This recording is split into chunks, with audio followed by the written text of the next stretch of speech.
2GR. Hey everybody, welcome to our gaming resume for Kingdom Hearts 3. 3. I'm Sean, this is Onyx. Yo. Rudy couldn't make it tonight. No. He's still juggling flamethrowers. He just really wants to be a master of that, doesn't he? He wants to be not a Keyblade master, but a flamethrower master. So we're going to talk about our impressions of Kingdom Hearts 3. Just so you know, regarding spoilers, we have played up to the third world. 3. So we will have discussions relative to that. I don't think we will spoil anything too crazy, and if we are, we will announce it right before we say anything. Yeah. If you are actually watching this video, the footage is probably just going to be from the first world. It's not going to have any story bits in there, but it is going to be that world after you complete it. So if you're very sensitive to spoilers, maybe wait until you've beaten the third world before you come and watch our impressions. So with that out of the way, Onyx. Yo. What do you think about Kingdom Hearts 3? It's a good game. And just prefacing for everybody out there, I don't want you guys to think that I'm just salty for the sake of being salty, because I do have some, I guess, opinions that may not align with a lot of the major fan base of the game, right? I just some preface, some history. I obviously played the first one when it first came out, loved it. Played the second one when that first came out. Day one, I remember going to GameStop, picking it up as soon as GameStop opened, going back home and popping it in my PlayStation with my brother to see the opening cinematic, get to the first save point. I don't remember where it was. I don't even think I got to save, actually. I think I watched the cinematic, and then I realized I had to go to work. So I turned it off. My brother stayed home, and I went to work. And it was a magical time. I love that game. And then, I didn't play 358 by 2 days. I actually never played the game. You don't need to. Yeah, that's fine. Yeah, I mean, it has some good story development for Roxas, and I know what happens. But, I never played it. I only just watched the cinematics when it came out on the first HD re-release. I skipped over Birth by Sleep, and again, didn't play that. I actually never played it. Again, just watched cinematics. But I've kept up with the story, and when Dream Drop Distance came out, I went right back in, and it felt great, and that game came out in 2012, and we've not really had a major release since then. We were talking about this before we recorded, and that has led me to this feeling now that I have. There's a certain disconnect that I have with the story, and there's certain things that take a long time. There's certain sequels that take a very long time to come out in these franchises and whatnot.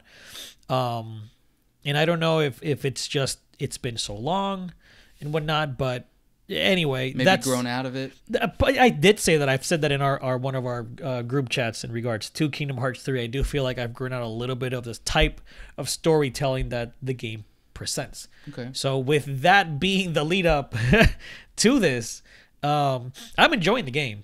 In terms of just pure gameplay, I like it a lot. It isn't a deep game by any means, especially at at my level. I'm playing it on standard mode, which it's easy. Well, so before we jump into the gameplay, let me also give my very, very, very quick background. Yeah. I've played all the games. I loved all the games. I'm probably the biggest defender of Kingdom Hearts between the three of us, especially as far as the story is concerned. Yeah.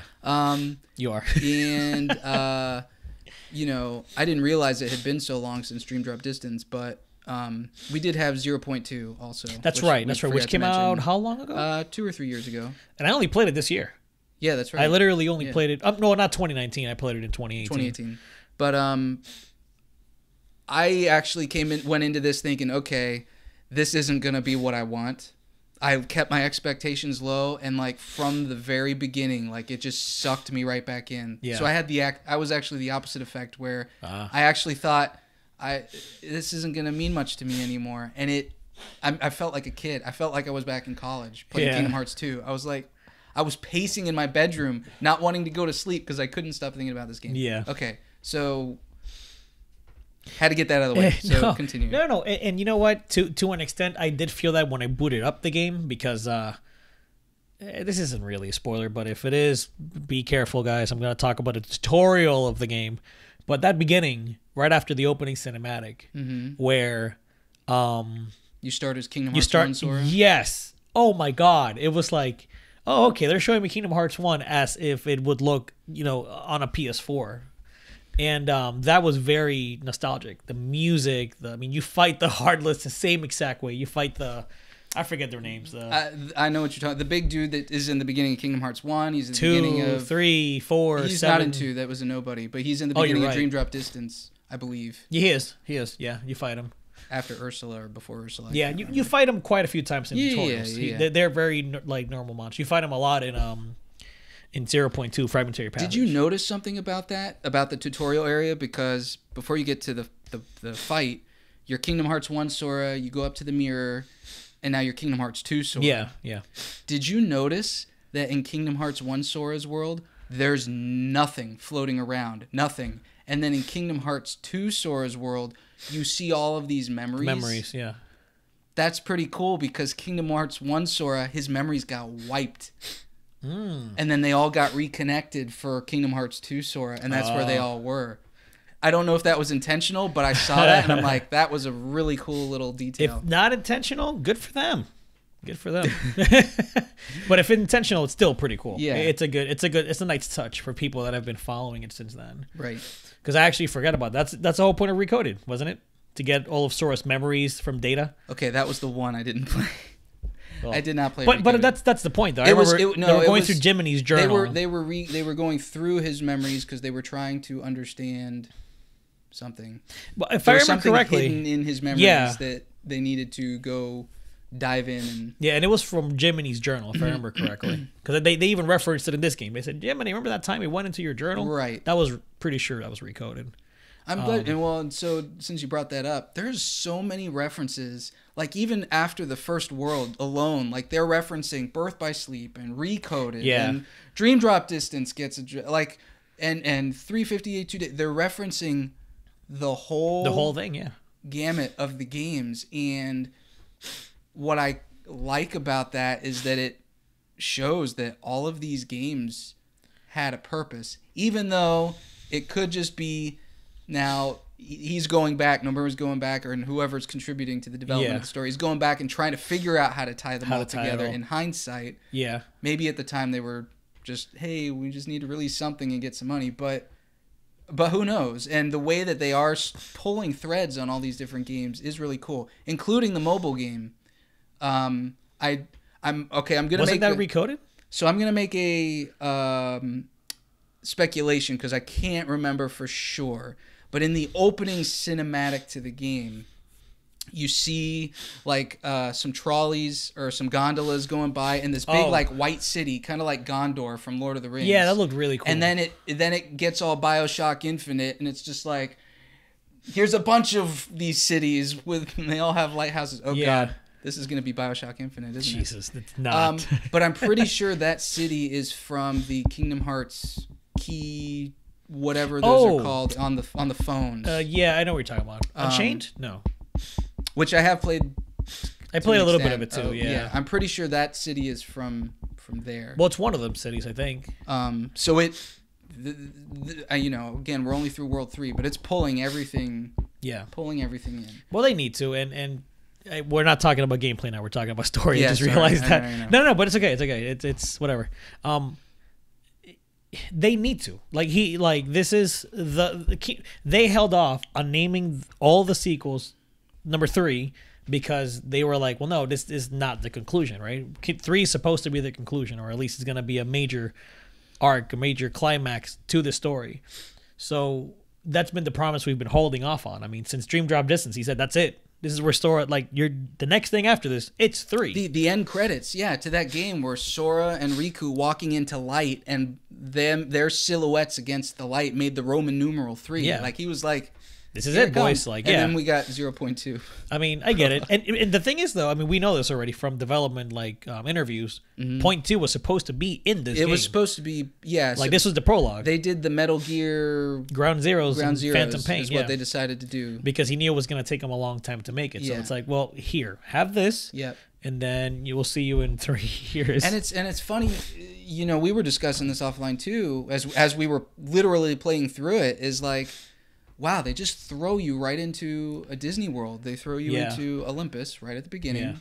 And it's like, where is that main thread story to like center us and get us knowing what we're doing? There is a little bit of it at the beginning. It's actually just refreshed cinematics from...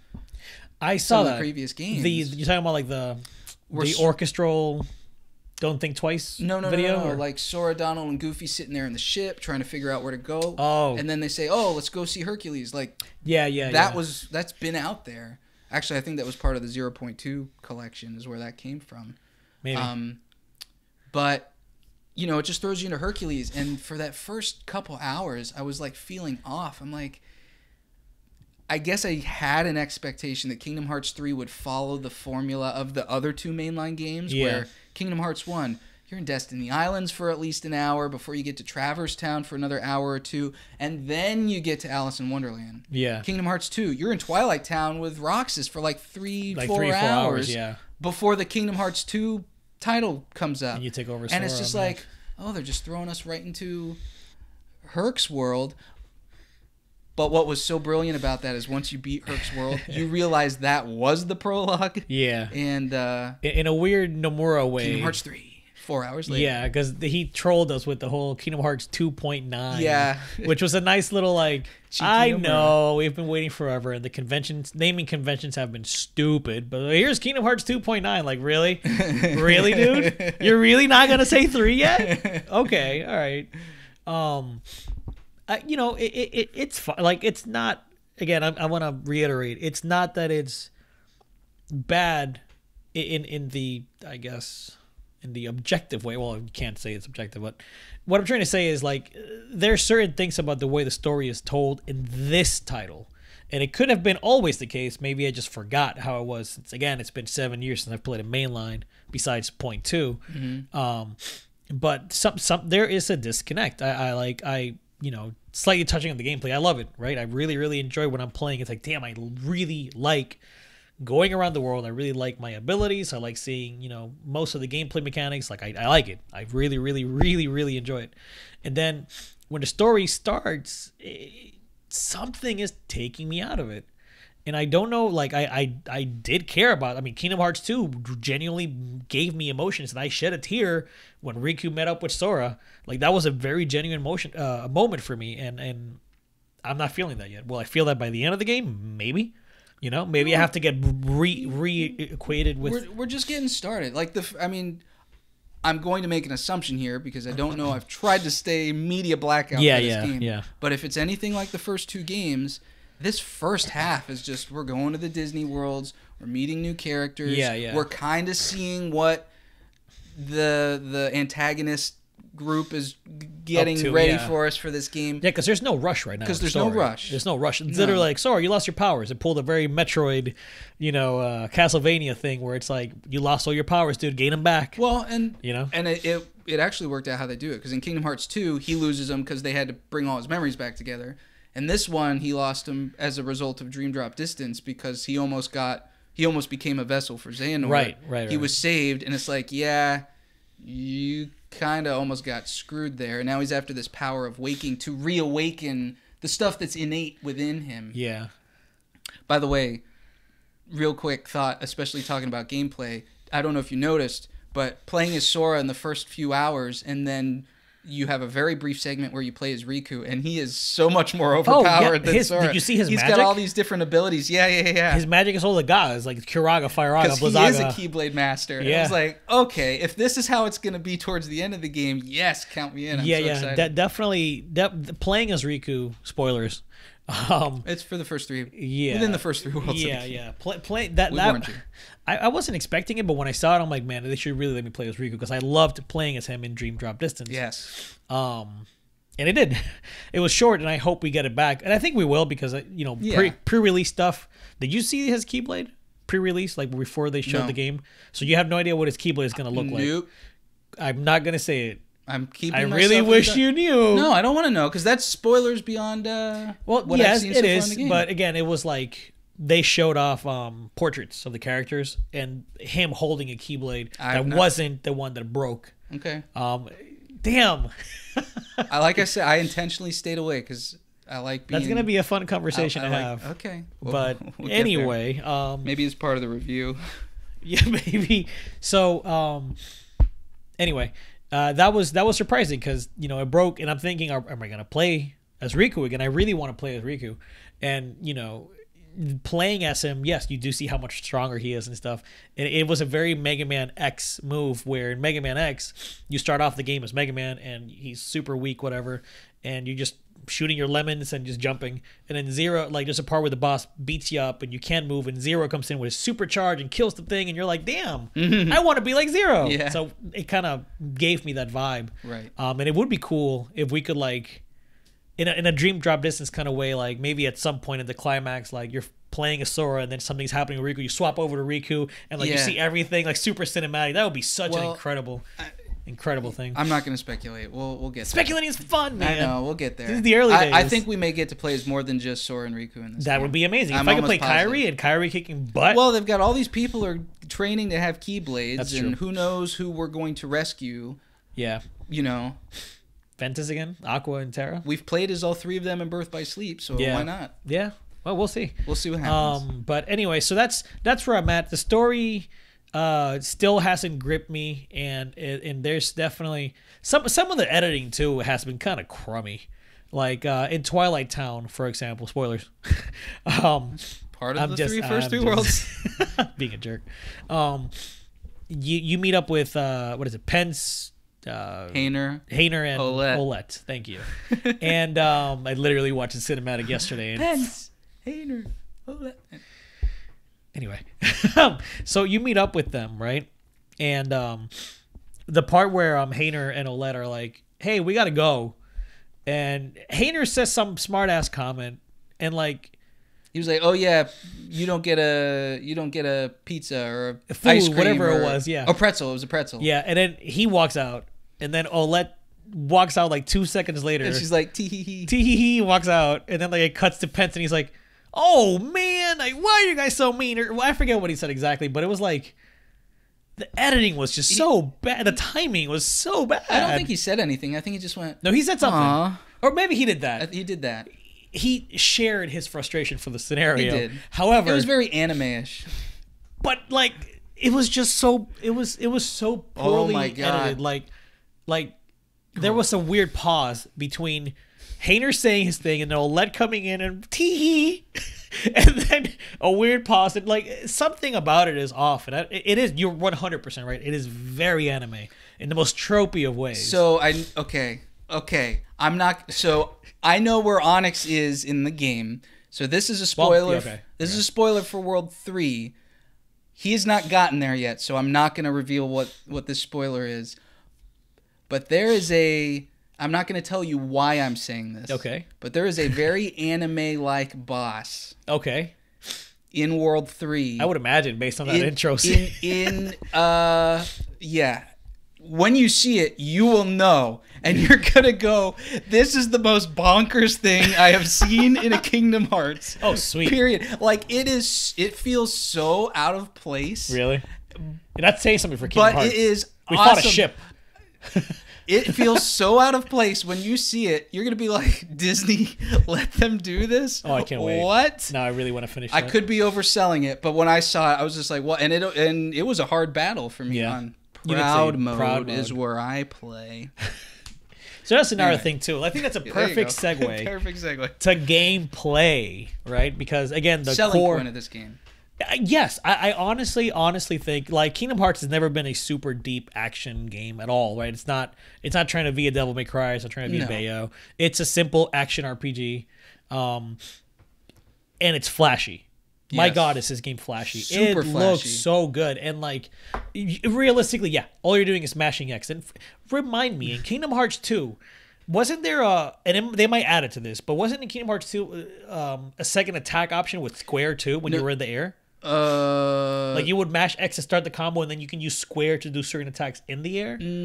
I remember the triangle was for the reactions, right? Which are still kind of sort of here. There may have been certain abilities that you could have used square on as like a counter attack or something like that. It's been a while. I can't remember. It's been a while too, but I swear to you, I remember like there were certain abilities like on your AP, on your abilities page, that you would lock onto the square, and then like if you're in the air you could press square to like do like a combo extender. I think you're right. Yeah, it was like you start, and it may not have been Kingdom Hearts 2 actually. It may have been one of the other games.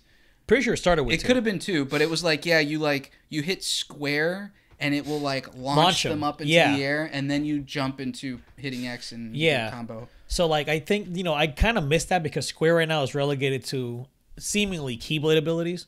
Like obviously you block, you roll, dodge, and then you have flow motion too, right? You have a lot of things. Maybe that's why they put it, because of flow motion, which so far I've barely used. So far it's actually not useful. I think there probably are some flow motion abilities that we haven't unlocked yet. Yeah. Because like if you roll into just the wall, he does his little like electric jump. You can but it's like it's nothing like Dream Drop Distance. No, Dream Drop Distance, you had flow motion everywhere. The mobility in that game was insane. You don't have that here. And I'm kind of glad they did it that way, because the worlds are bigger because the worlds are bigger, but I feel like you would fly through these worlds if you had it. I think we will get it by the end, but I'm glad we don't have it yet. I guess. Because all I did in Dream Drop Distance was hit the wall, jump in the air, real fall, hit the wall, and I would just leap the entire level. But that was cool, though. It gave you a sense, at least when I was playing it, it gave me a sense of control over the character that I didn't have in the other games. So I did enjoy that. But in combat, flow motion, I barely use it, and it sucks because I always loved that about, I really liked that about Dream Drop. You had so many more options. Well, you have very many options. That's here too. The thing, yeah. There's drawbacks, but there's also pros to it, right?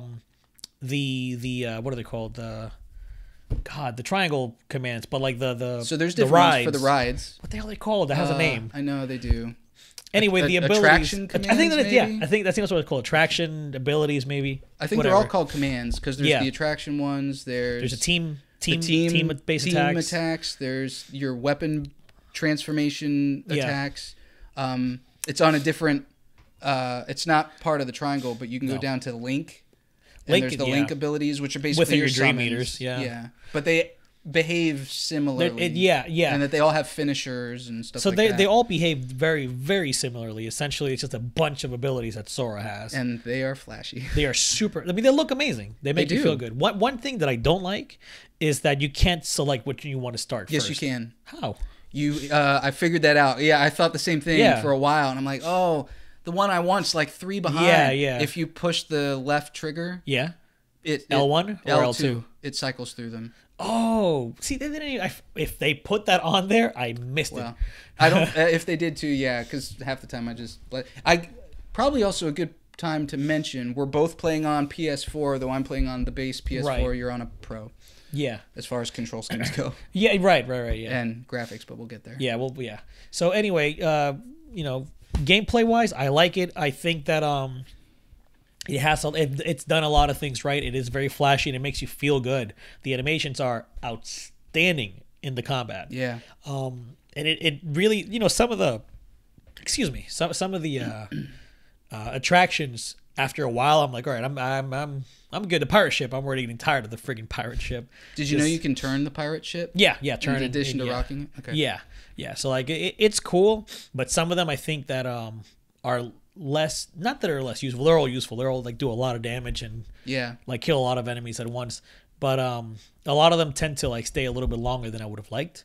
But again, you do have the option to do the finisher a lot earlier, and you can skip the sequences too. Yeah. So like they thought about that. They thought, crap, hold on, these people are going to be doing this hundreds of thousands of times. Maybe we should, And with the ability, now that you know, the ability to cycle, yes. You can just ignore it if you don't want it. But when you need one, because even on Proud Mode, it's been relatively easy. Right. But as I'm progressing into the third world, like it starts throwing enemies at you that are, wow, those are some intense abilities that will like knock you on your butt. And that particular boss fight, which I can't wait for you to see that. Yeah, hopefully was really hard. Like multiple times during that fight, I was close to death, and I'm like, my magic's gone, so I can't heal. Donald's dead, and so I'm just like dodge. Okay, I'm healed, and then so that happened a couple times, which was nice. It's progressively getting more difficult. Yeah, I mean, even on normal, it is easy, but there was a time maybe I just didn't really see what was happening. Maybe I just goofed around a lot. But in the Toy Story world, definitely not intended.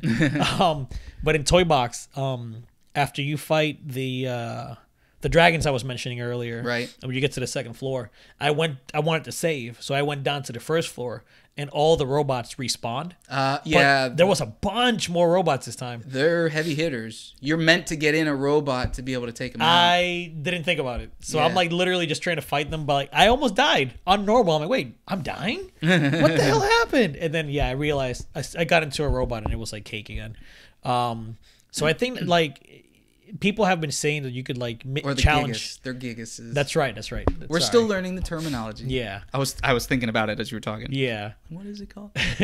So I don't know. I think the game overall, it is easy. It is so far anyway. It could get more difficult. You're also on standard, and I'm also on standard. Which I have this ideology. I play my games on standard the first time, and if it is easy, I would change it midway, or if I have a second playthrough, I typically like with Yakuza, I did that. The first Yakuza I ever played, I did it on normal. It was deadbeat easy, so I played the next ones on hard, which were actually really difficult, way more challenging. Devil May Cry and stuff, those games I usually play on normal because they're already difficult to begin with. Monster Hunter doesn't have a difficulty, so things like that. But in this game, standard, it really is easy. And I know the game said it's for new players, but like that's never really been the case. I mean, it's kind of like it's because they don't have a critical mode by default. Yeah. And I wish they did. I really hope it's in there. I don't know if you unlock it later. I probably would have done prod mode if critical mode was available. Exactly. That's my point. So if they do show critical after you beat it, it's like, oh, maybe I should have played on pro. It's like Halo games where it's like you play on heroic. You should play on heroic first. It tells you heroic is the way the game is meant to be played. Yeah. Which is kind of what proud is. And then legendary in that game and critical in this game are like you want a challenge? Tough. Yeah. This is God of War, That's right. I wish the starting point would have set that, because I know it's at standard, but I don't know. I play standard. I don't know. Whatever. It's okay. Anyway, point is, game is good. Wish the story was better. That's pretty much where I'm at right now. I know we came off the story, but one of the things, it kind of goes with the gameplay that I really love about this game, that they've finally done. They have not done this in the previous games, as these worlds are populated with people. That's right, with NPCs, yeah. They're in specifically in the first two worlds at least. Right, Olympus and Twilight Zone. Yeah, like there's just people everywhere. Okay, maybe not everywhere, especially not at the beginning of the first world, but by the time you finish that and you go back, it's like there's people all over the place, and they all have stuff to say. People are just talking, and there's voice acting for it. Mm-hmm. Like it makes it so much more immersive. Like I was half expecting it to play like Kingdom Hearts 2, where Kingdom Hearts 2 there's was just nobody gauntlets. there, or when you do see people, they're just the speech bubbles. But it's all talk for the most part, and it's like great. Yeah, that's making me more immersed in the world. So I really enjoyed that. I also enjoy how Goofy and Donald and your party members, just walking along, they'll talk and they'll say things that are contextual based on what's happening. I don't like them constantly going, this looks like a good place we can find some ingredients, because it's starting to get a little old. It's like, I get it. I've been to this area 10 times. I know I can get some clover here. And Goofy too. Or whatever. Cloves, thanks. Clover. Clover. And Goofy, what the hell did he say? I think there's an emblem or a lucky emblem around here. Yeah. And it's like, oh, so I look for an emblem for like 5 minutes. And I'm like, I don't see it. Screw it. You're an idiot, Goofy. Some of those are hard to find. I can imagine. I mean, they're kind of like plastered in the texture. Some of them are. Some of them are actually made up of the environment, and you don't see them unless you look at them a certain way. Toy Story, I saw that. It was like not toys, but it was like electrical bits, right? That made up the... I don't think I even saw that one. Oh, well, there you go. I did see that one. Yeah, like, some of them are pretty hard to find. Yeah. And I actually like that mechanic, because it was funny. We were like seeing them, and it's like...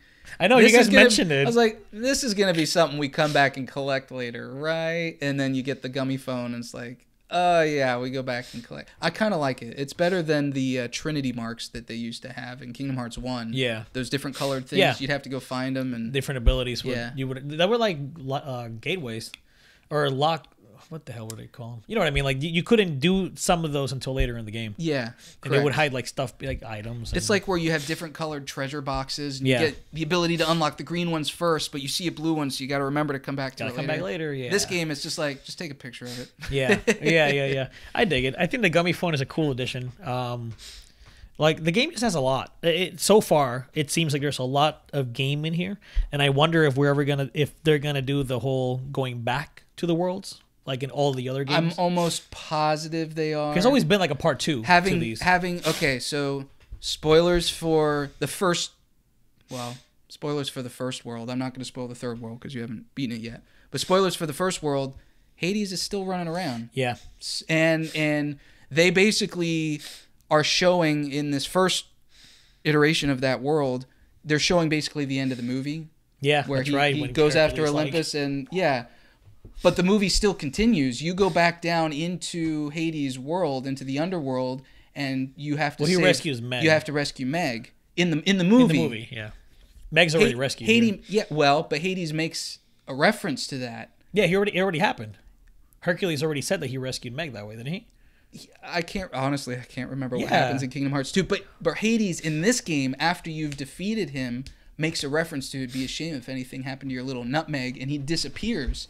So I'm like, we're probably going to come back, and that'd be really cool if they're saving a whole section, that whole underworld section from Kingdom Hearts 2 comes back in the second half of Kingdom Hearts 3, and we go defeat Hades for good and knock him into the thing, and he's gone. The live stream. I'm not going to...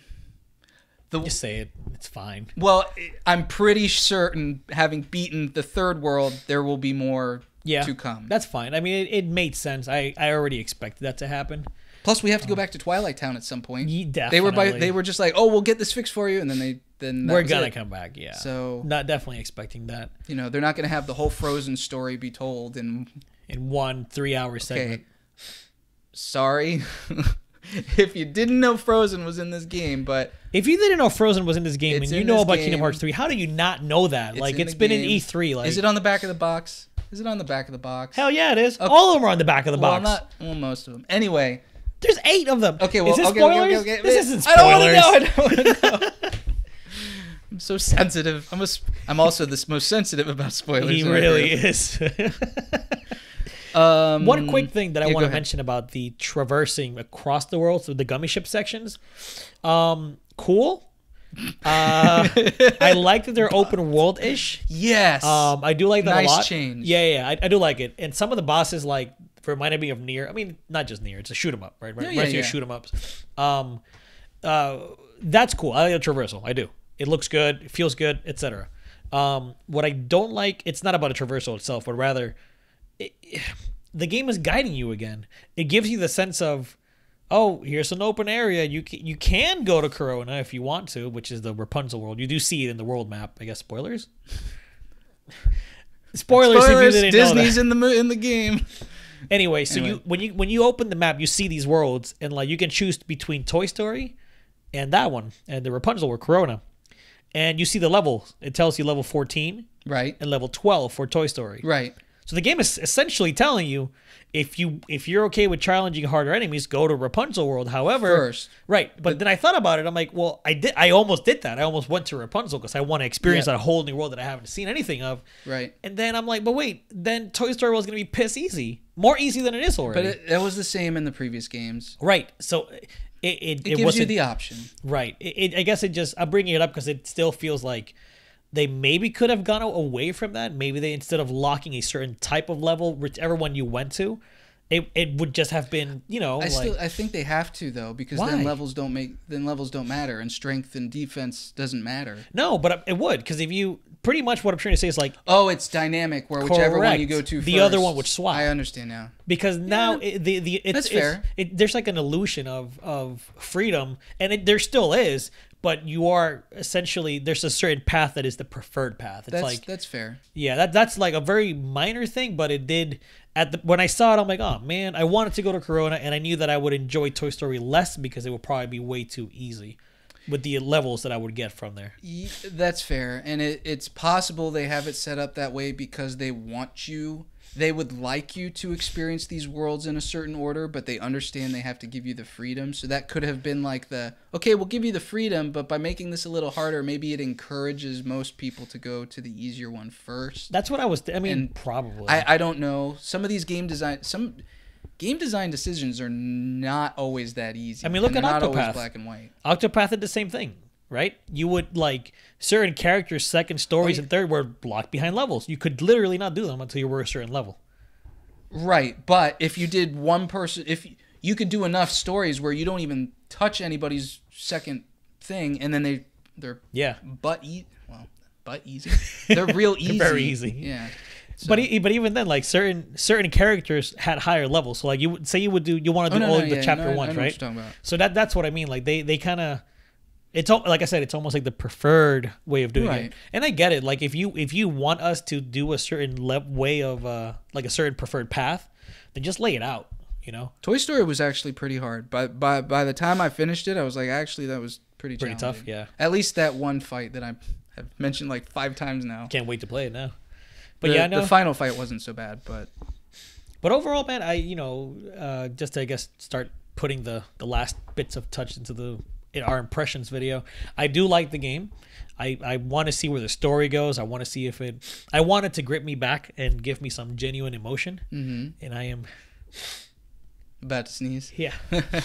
We haven't talked about the visuals or the soundtrack or any of that stuff. Bless you. Woo. Thank you.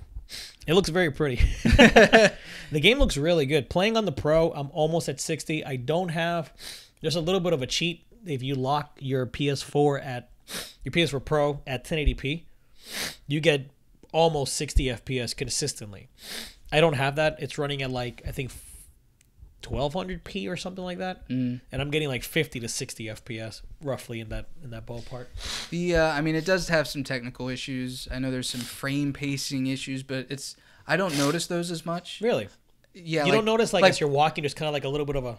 Well, I notice it. Jump. I notice it now because people pointed it out. But like when I was playing Bloodborne, I'm like, man, this game is so amazing. This looks beautiful, and everybody's like, it's got the worst frame pacing. I'm like, what is that? And then I looked up a thing. I'm like, oh, and now I can't unsee it. I know. But for Kingdom Hearts, it's sometimes I see it, sometimes I don't. So it's like whatever. It's not. There's just so much going on. It doesn't exactly. It doesn't hamper the experience because there's so much visual flash and just so many different things going on. You don't have time. To pay attention to it, and it's not that in your face. Is the base model is unlocked, right? The frame rate, like it's not. There's 2 versions of it. You can switch between locked and unlocked, and I'm in the locked one. You did lock it?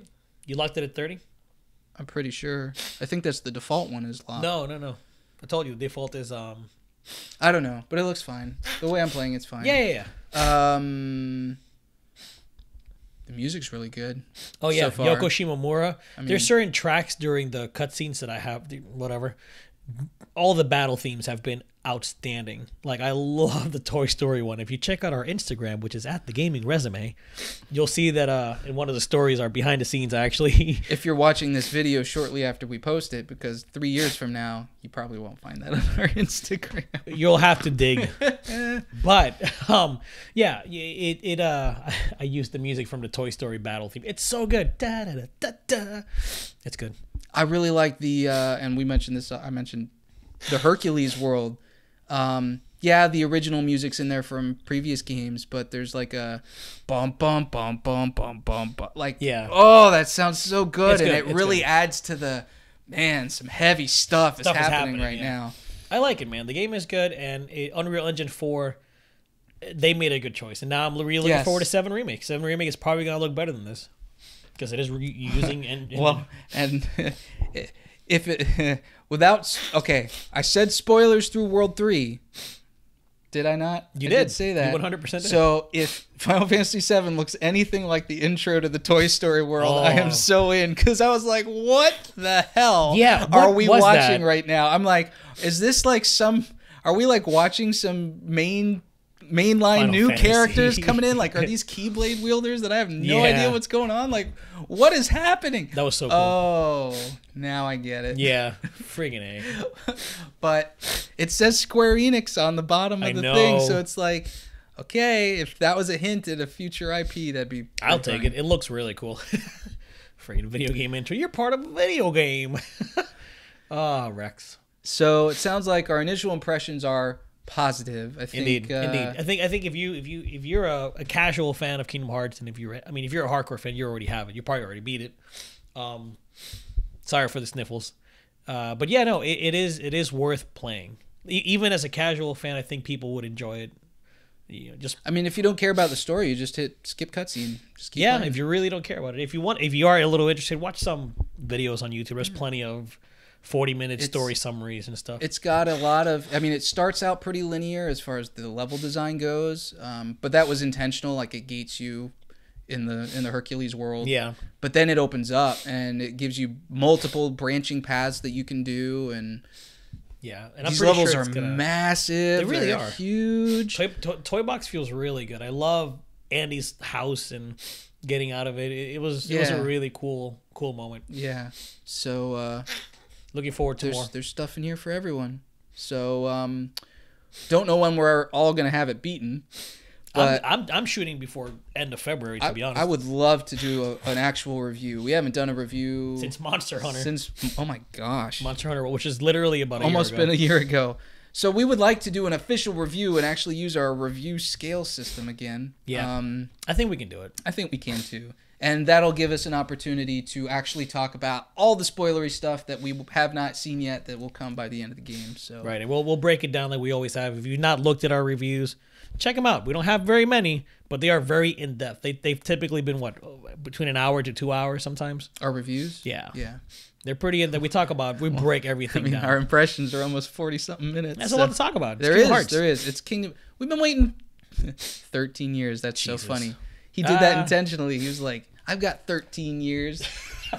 1 year for each organization member. Oh, that reminds me, and I will not say... I'm not even telling you. I'm not telling anybody this. Oh. But I noticed something very early on in this game. Remind me, Internet. Comment on future videos where we're talking about Kingdom Hearts or just anything in general, and I will tell you what my thought was.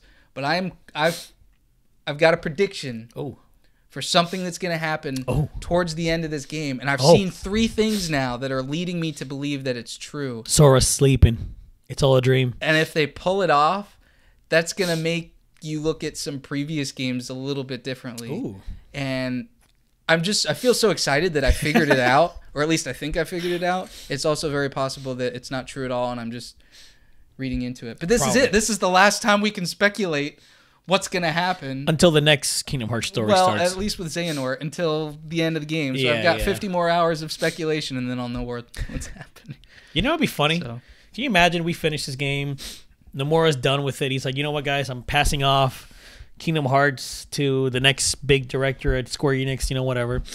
And then the next big director picks it up, and they, reformat the franchise a little bit. New story with the basis that this game and series has started and whatnot. And those games are just so much better. Can you imagine that?